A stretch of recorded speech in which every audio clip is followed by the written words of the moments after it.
Hello and welcome to the Handicapable Black Woman Throne Room. My view of humanity is a whole new tea. Hi, hello, how are my lovelies, my amazing people out there? Okay, okay. Let's get that hot, steaming, boiling cup of tea, or if you like it cold, hold the ice. Yeah, I think I missed that. I've missed that in a couple episodes lately. If I do, oops, I'm not perfect. Yeah, it's like, but we know the drill now. You guys have been around for so long. Like, you're with me, right? Right. Okay. Okay. And if you're brand new, hi, hello. Just know that I am the handicapable black woman. I talk about anything that's on my mind. I'm kind of I'm the type of channel where I'm perfect to watch or listen to during your lunch break or while you're contemplating or thinking, or you just want somebody that will gossip to you and give you some tea, give you some stories, give you some, just mental release and everything like that. So, yeah, that's who I am. So, hi, hello, how are you? I hope you have a beautiful day. Stay safe, stay hydrated. I hope you're able to have a hot meal and because I keep hearing stories about how people, especially those with disabilities like myself, are losing different government assistance and they're not either able to be fed or their shelter is at risk. And it's like, so yeah, one goal that I had, like I have so many goals with running my businesses, but one of them is like, yeah, it probably won't be for a year or two, but yeah, I have certain goals where I really want to make a difference, especially when it comes to the disability community, the homeless, and those who have a hard time being fed. So, but okay, okay. Like after I told the Lock a Key stripper story, it really had me thinking. Because yeah, there's a few other stripper stories I need to tell you about, but yeah, no, I've never, no, no, and oh, trust me. Oh no, I love and adore. Like to me, I'm like, thank you, ladies, because we need ladies who are like talented enough to and beautiful, like to in order to be a stripper. I mean, there's has to be beauty and confidence, and also skill and prestige and like willing to like. It's kind of like a battlefield because dealing with men and their desires and wants. Like it's a battlefield. Like men always want to say they're easy. Whew.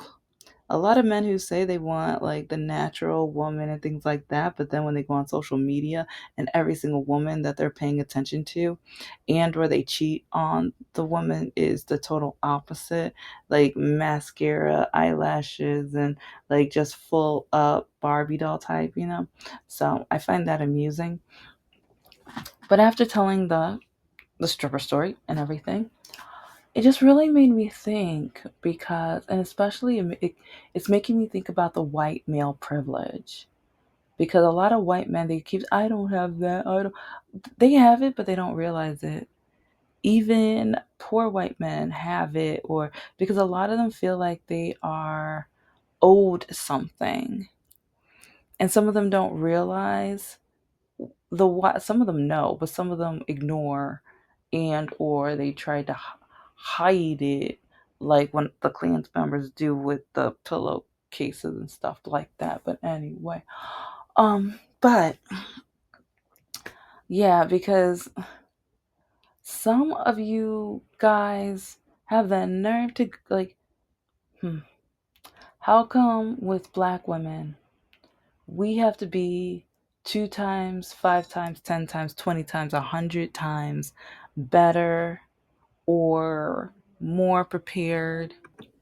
And it's just so crazy how so many politicians, especially Republican MAGA people, conservative people, they're so conservative in the mind that they conserve stereotypes and restrict people who do not look like them from opportunities because they think they must not be capable, able, or smart enough or good enough because I was brought up to think that only I can, I am, I will have to.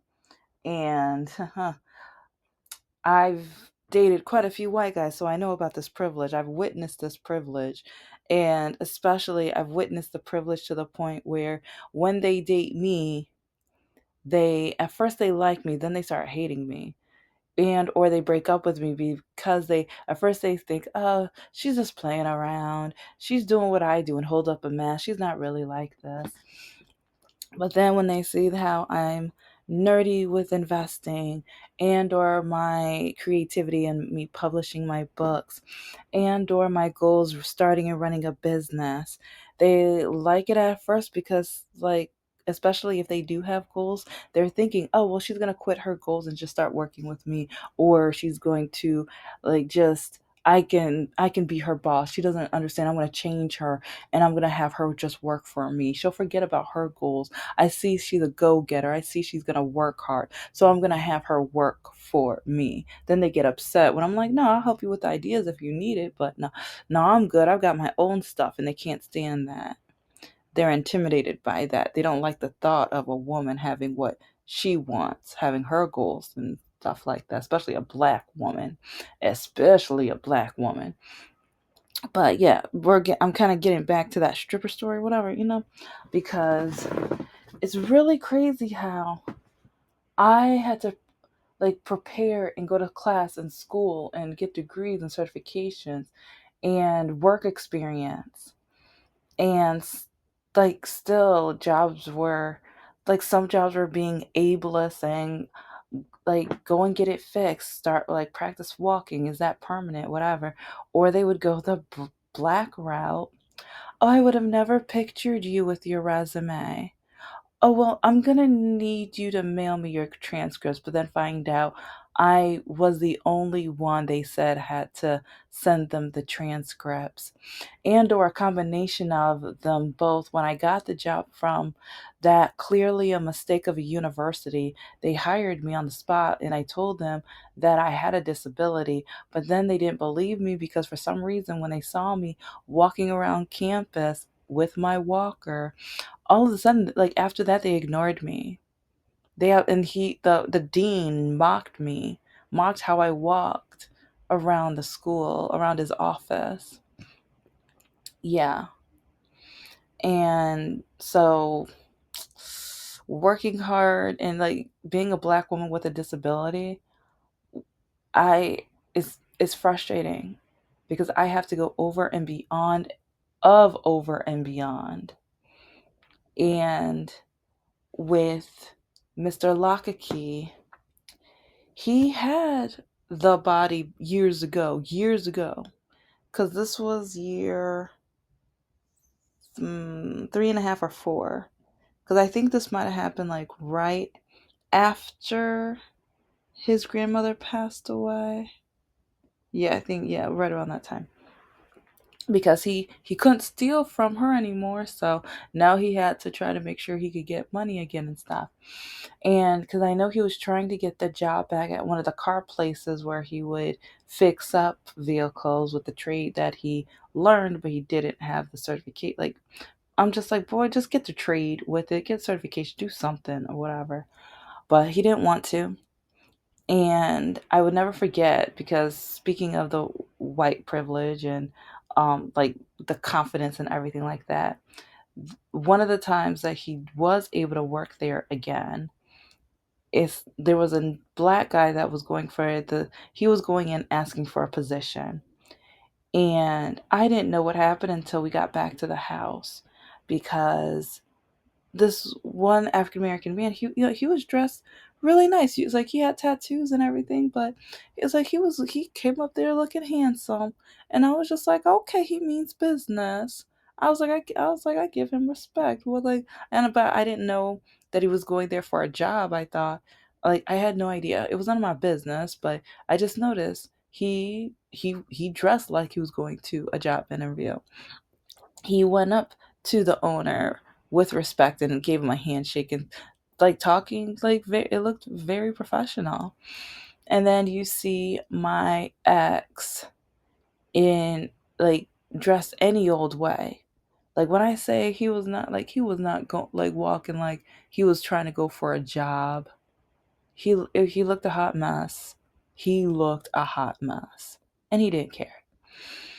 But when I got to the house, I realized that my ex told the boss, the owner, that he like, oh, look at him. He looks like he's probably gonna rob you. He looks like he's probably gonna steal. Why would you want to hire him? Hire me. You know me. Yeah, yeah, he knows the other times when you worked for him and you stole from him. So look at the yeah, look. It's like you're speaking from experience of stealing. Mm. But then yeah, the owner was just like, yeah, you know you're right. And so yeah, he hired Lockakey back. And part of me, cuz like yeah, I didn't speak to my ex for the rest of the day, and he got, oh, you're being too sensitive, you're being too, oh, look at how, this is not fair. It's like you gotta understand, it's like I gotta make it in this world, and I gotta do what I have to do, and I have to say things, and I'm just like, no, you're racist who peer pressured a black woman to date you, or you said that you were gonna take away your life. But then I keep having to face racism, and now I'm witnessing you. Like, in order to get a job, you're gonna throw a black man under the bus with a stereotype when you are the one doing the exact stereotype you're trying to accuse that black man of doing. I was so disgusted. And I didn't go to the house for 2 or 3 days. Yeah. It's like, cause every day, oh, you better come over. You know what I'm gonna do, and I'm just like, you are a nightmare. You are terrible. How are you gonna blame me? I'm just smart enough to know how to get a job. I know how to talk to people. I know how to convince. Oh, you know how to convince people by stereotyping and putting other people down and dragging other people in order to uplift yourself. How dare you? And oh my god, yeah, the way he tried to, but it's still crazy because when he got that stripper job, he didn't have the body that he did. Like, and that's the one thing that I've noticed too. Because with Lockakey and No Heart, when I first met both of them, they had somewhat of a better, like, oh, Lockakey had a much better body. No Heart kind of had a, little bit of a better body. But after they both met me, I know I can cook, but I mean, well, oh, and that's the funny thing. Lockakey said I couldn't cook because one of the first times that I was going to make breakfast, his grandmother, like, yeah, it's like, I like, she tried, she's complicated. Like some racist people are complicated because she'll be really nice to me, and she said I was not like the others, kind of like Mrs. Masher and everything like that. But turn around and say Muhammad Ali was a selfish man and he should have gotten over like racism and just fought in the war anyway, and he must not love people or care about people because he couldn't get past the racism that he was facing on a daily basis. He should have loved this country enough to get through. Yeah, that's the kind of stupid stuff she would say. But the first time I was cooking and stuff, I was scrambling, I was, doing scrambled eggs, and then I would turn around so I can get the pancake mix together. And next thing I know, she took the pan off the stove. And I'm just like, what?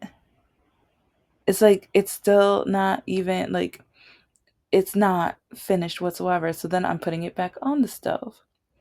And so then once I'm like, I show her, like, yeah, okay, and I waited for her to finish cooking or she was finishing up. So that's when I came to, make it or whatever. So I turned around to add the vanilla extract and stuff. And I turned around and she did it again. And it was to the point where now that, like, I guess once he got to his class or whatever, the X turned green. And so he was like, "Oh, she can't cook. She blah blah blah whatever." And it wasn't until like the last year that he realized, "Oh, you can't cook. It was my grandmother." Oh, and yeah, it's like it's a long, like, I'll talk about that a different day because, but it was just funny because with both of these guys, once they met me, either my cooking like allowed them to lose their body while being lazy and not caring, or feeling like, oh, I got a woman now, I don't have to care. And that's how a lot of men are.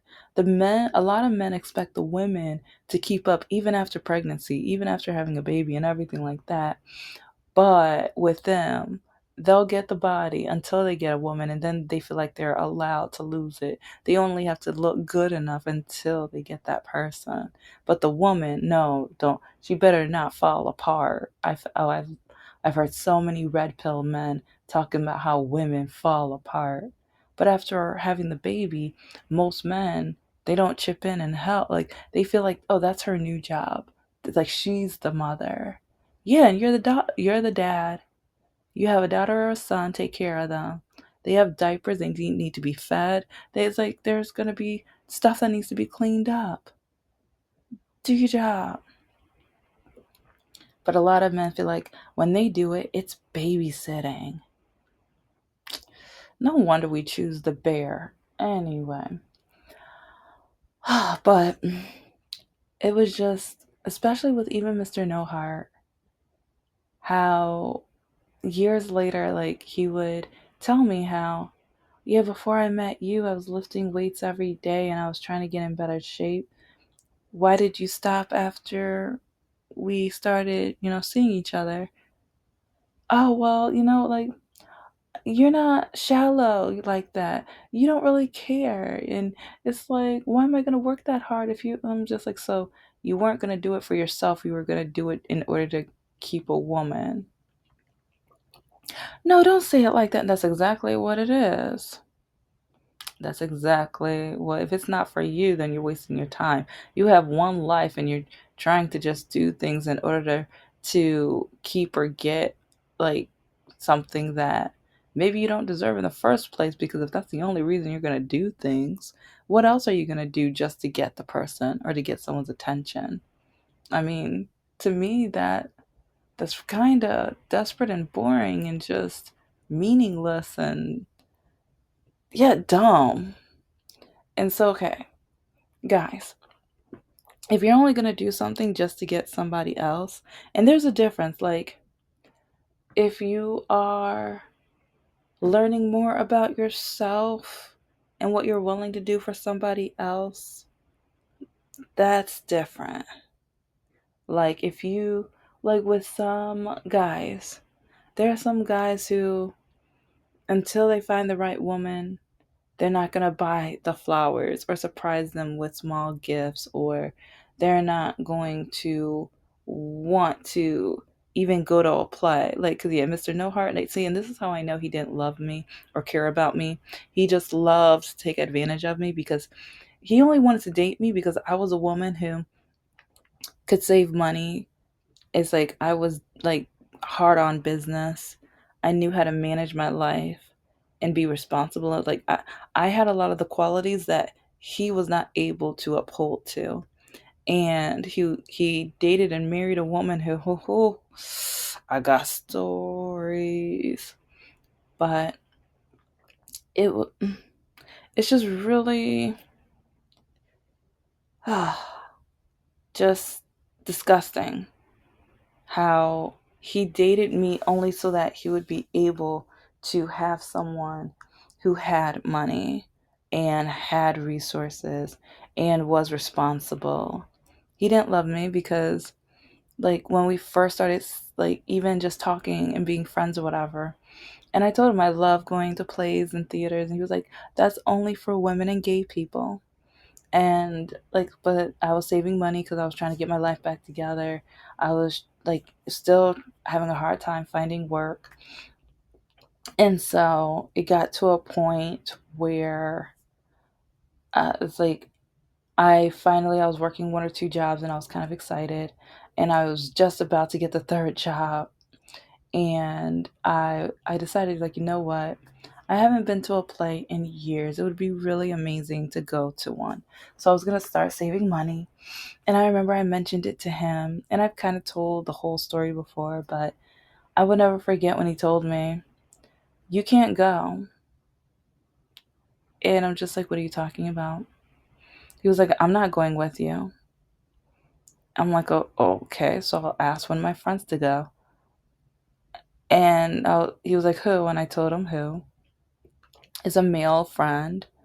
And he was like, no. And I was like, okay, my male friend is gay, so it's not like I'm cheating on you or going on a date with, like, whatever. I was like, his husband will be chilling, or it's like, he might come too, whatever. And he was like, no. And he said the only way that he would let me go is if I went by myself.